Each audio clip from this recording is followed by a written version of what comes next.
Hi guys, my name is Loki Guy here, back in over here, and today we're going to be reacting to a beginner's guide to NASCAR. Now you guys love to seem to love NASCAR a lot on my channel, so we're going to be turning this into a series learning all about NASCAR, because I still don't know half the things about NASCAR. Like I know a little bit about our own NASCAR, like V8 supercars.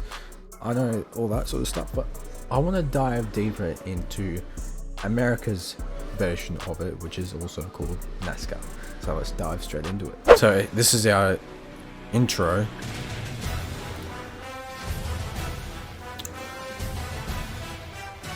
Doing some Tokyo drifts. NASCAR car is on fire. Good to know.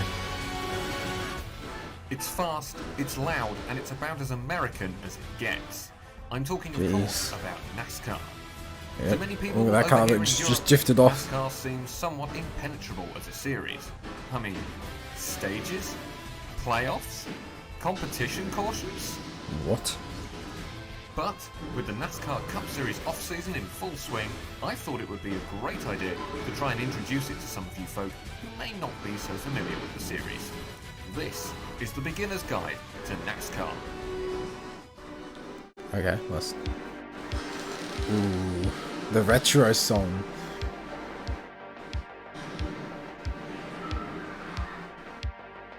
Beginner's Guide. Episode 1. NASCAR. NASCAR Cup Series held its first race on June the 19th, 1949 in Charlotte, 1949. North Carolina, which makes it officially older than Formula One.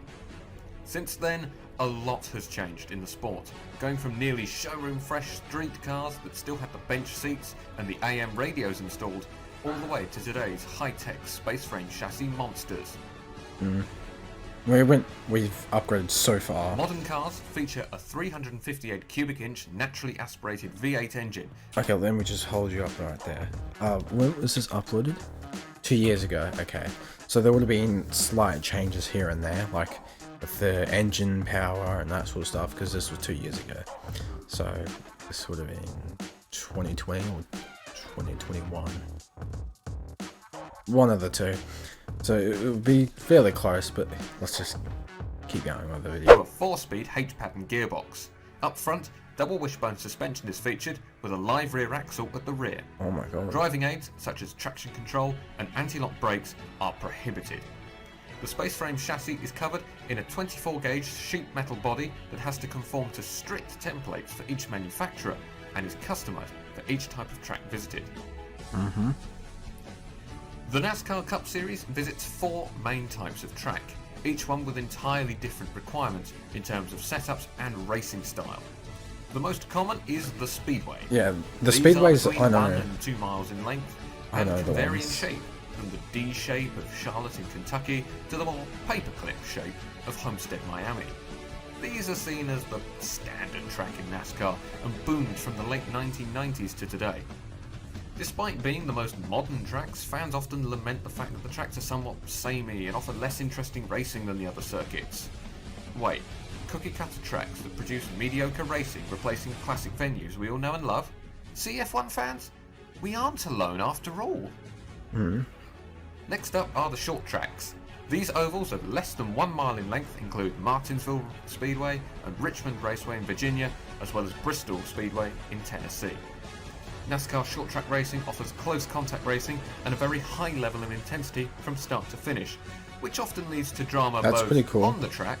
So there's a very long oval, like a D shape, and then there's a very short version of it.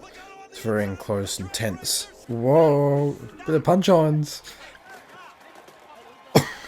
Damn. My guy FedEx is pissed off. Up third are the road courses, because yes, NASCAR does feature right turns, and yes, it does race in the rain on these tracks. Although not on the ovals, because, well,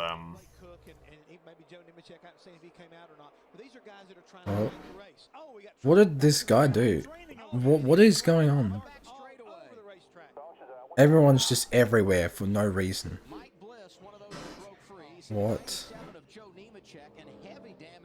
All I saw was 19 starting to go a bit crooked, and then everyone else just started scattering for no reason. The series mixes up both oval-derived road courses like the ones at Daytona and Charlotte, as well as the likes of Watkins Glen, Sonoma Raceway, and, as of 2021, the Circuit of the Americas.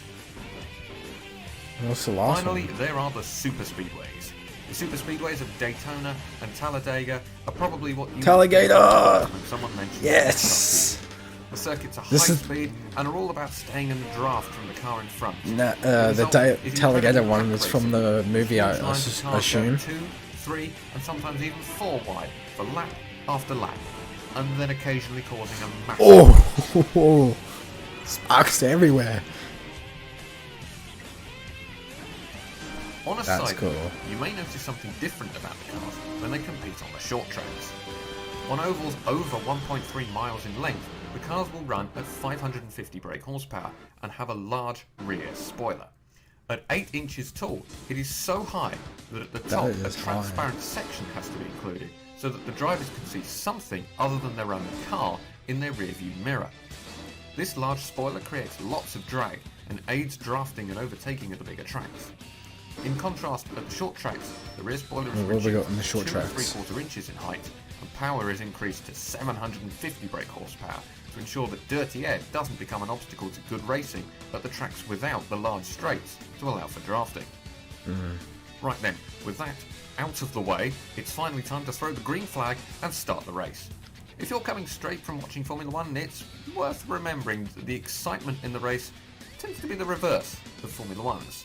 The most exciting laps tend to be right towards the finish, so just settle in. The reason why it's nearly at the finish is because everyone's getting fatigued out and everyone's just wanting to pump who's going to get that W, you know, sort of thing. So I kind of know what he's talking about. We're a short way into the race. The order has settled for the time being, and what's this? A caution?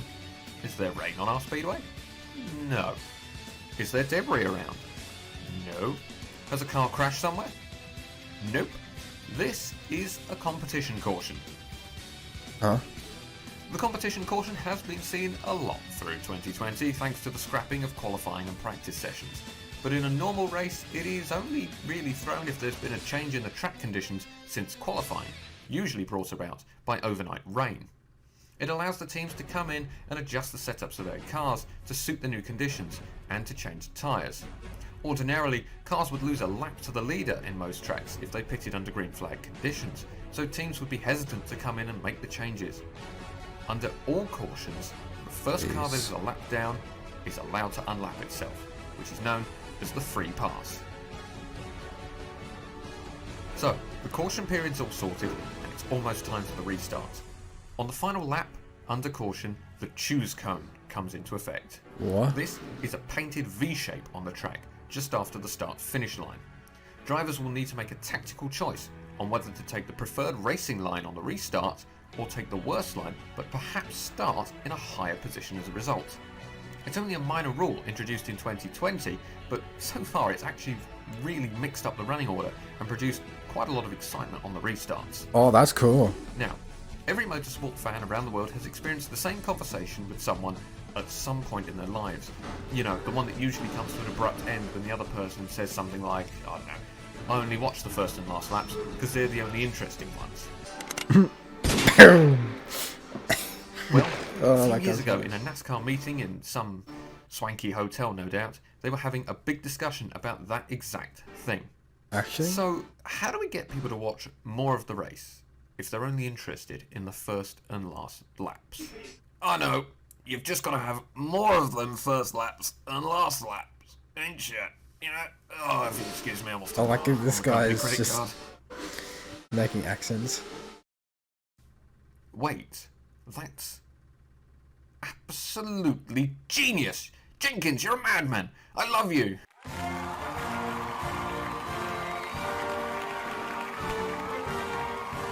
Oh my god.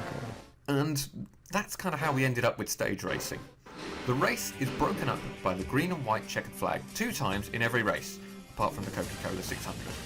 The caution is thrown out, everybody pits, and we go through the whole restart period again that I just mentioned a bit ago.